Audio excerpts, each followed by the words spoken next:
Kaka, lakini hili jambo limeenda haraka mpaka linanitisha. Lakini dada, wewe mwenyewe unajua kwenye dini kuna mambo matatu hayatakiwi kucheleweshwa kwa binadamu, na hayo mambo ni ndoa, kusilimu na kumzika marehemu. Sasa unashangaa nini na wakati unaujua ukweli?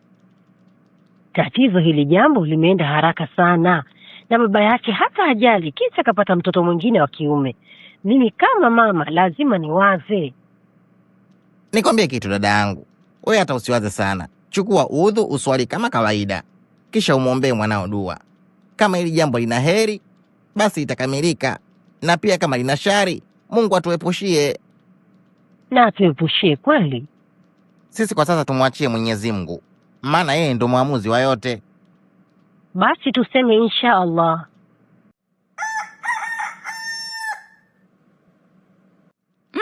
Ila mume wako ni kiboko. Yaani Wazanzibar ninavyowajua wamekubali kumuozesha mwali aliyeingia kwao jana usiku bila hata somo. Somo naletewa asubuhi hii. Haya, ndo aje haraka maana saa 1 sio mbali. Kweli ndoa haina mazoea, yaani sijapata hata usingizi. Kama na mimi nisingekuwepo ndo ungekoma, maana ungekaa peke yako humu ndani. Hao wakerewe, mbona wangekuja hata kwa bakora? Yaani ni vile tu nina uhakika shughuli itakuwa fupi, ndio maana sijataka waje. Haya, kumekucha. Fungueni mlango, sherehe ndio ishapamba moto. Somo anataka kuja kuandaa mwari wake. Harusi tunayo hatuna? Tunayo.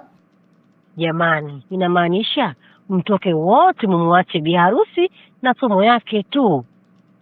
Bye shoga yangu, ninakungoja nje. Usiogope mwaya, kila kitu kitakuwa sawa. Kumbuka leo ni siku yako, hivyo unatakiwa ufurahi. Halafu nimesahau, ningebeba hata kakonyagi kaje kakushtue. Hebu nenda huko.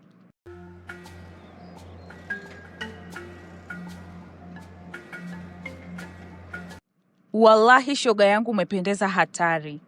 Hivi unajua muda umeenda sana, mbona hawafiki? Watafika tu, wewe jitulize hapo. Tatizo ndo ilitakiwa kufanyika saa 1, ila nashangaa hadi saa 2 hii hawajatokea. Mjomba wake kaenda kufuatilia kinachoendelea huko, ngoja tusubiri majibu. Ya Rabbi, nimekukosea nini mimi? Mbona unaniadhibu kiasi hiki? Kwa nini usichague siku zote? Uchague leo. Mungu we. Jamani mwanangu. Wenzenu tumbo linaniuma mie. Janeti mdogo wangu. Kuna nini Batuli? Janet, Isiaka, shemeji Isiaka. Kafanyaje? Batuli, Isiaka kafanyaje? Nijibu basi. Isiaka kapata ajali, yupo mahututi Mnazi Mmoja, na nimesikia anafanywa mpango wa kwenda Muhimbili. Maskini mume wangu, niliyataka mimi. Mpenzi, nataka nitoke nikatafute dawa. Sawa. Sasa inabidi nikubadilishe kabla sijaondoka. Usijali, mimi niko sawa, wala sijaharibu chochote. Mazingira yapo sawa lakini? Ndiyo, kila kitu kipo sawa. Kwani huyo nesi anakuja saa ngapi? Ndo namsubiria aje, maana siwezi kuondoka nikakuacha peke yangu muhibu wangu. Ungempigia simu ili asikucheleweshe. Wala hakuna haja ya kumpigia, maana mimi tayari nimeshajiandaa. Yaani akifika tu naondoka. Basi ukienda usisahau matunda. Ngoje niandike kwenye listi ili nisije nikasahau. Nahisi atakuwa ndo yeye. Ngoje nikafungue mlango. Mbona mwanamke? Naitwa Raida Saif Devash, nimekuja kama mbadala wa Nikodemo na hiki ni kitambulisho changu. Yule mwanaume yuko wapi?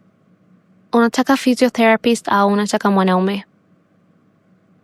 Nataka physiotherapist, ila tatizo mgonjwa ni mwanaume. Je, utamuweza? Hiyo ni kazi yangu, niachie mimi. Mbona kama umekuja kwa shari? Mimi huwa sipendi mtu anayenitazamia jinsia yangu baada ya kutazama kazi yangu. Sawa. Kama ulivyosema nikuachie kazi yako. Mgonjwa yule pale, mimi natoka kidogo nafuata dawa zake. Nitarudi baada ya muda. Mafuta yake na vitu vingine viko wapi? Atakuelekeza mwenyewe, anaongea yule wala sio bubu. Sawa madam, safari njema. Bila shaka wewe ndio bwana Hisiaka. Ndiyo mimi. Niki uko wapi? Nick hutamwona tena hapa, labda ije sura mpya nyingine, lakini sio Nick. Mimi namtaka Niki kwa sababu kuna mambo mengine alikuwa ananisaidia. Hata mimi ni nurse kama yeye, kwa hiyo usijali, nitakusaidia haya mambo mengine pia. Lakini wewe si mwanamke. Sikiliza Hisiaka, kama unataka mambo yaende vizuri kati yetu, unatakiwa unione kama nurse na sio uanze habari za mwanaume au mwanamke. Mimi nimesoma kuhudumia wagonjwa wote, kwa hiyo sichagui kumhudumia mwanaume au mwanamke. Ndio maana leo nipo hapa kukusaidia. Sawa, nimekuelewa. Chumba cha mazoezi kiko wapi? Kipo chumba kinachofuata baada ya jiko.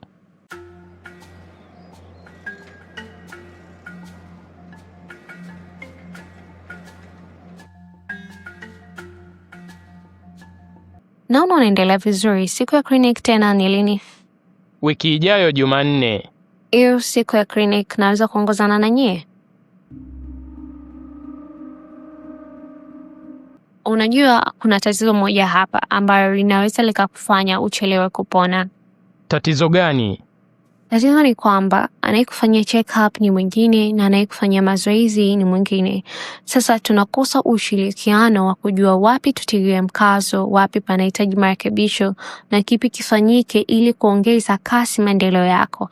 Ndio maana nimeomba niongozane na nyie ili niweze kupata ushirikiano kutoka kwa daktari anayekufanyia check-up. Lakini hata kule nina mwalimu wa mazoezi pia. Ni kweli, kule pia una mwalimu wa mazoezi, lakini asilimia kubwa ya mazoezi unafanyia nyumbani. Kwa hiyo sisi wauguzi wako binafsi ndio tuna nafasi kubwa ya kukutibu. Sidhani kama mke wangu atakubali. Kwani mke wako ndio aleka kwenye hicho kiti? Mimi ndo nimekaa kwenye hiki kiti, lakini mke wangu ndo muamuzi wa kila kitu. Okay, so shida, ila nataka tu ujue kwamba sipendi kufanya kazi gizani na pia sipendi kuingilia mambo ya familia. Hivyo nikirudi kesho tutaongea zaidi. Lakini bado hujanichua. Nimekuambia hili swala tutaliongelea kesho, sijakwambia naondoka. Vifaa vyako vya kuchua viko wapi? Viko jikoni. Nataka nikuvue nguo kwa ajili ya kukuchua. Sawa. Vipi, nguo ulizovaa ziko sawa au nitafute kanga kwanza? Usijali, niko vizuri. Sawa, naomba nikuinue ukae mezani. Sawa.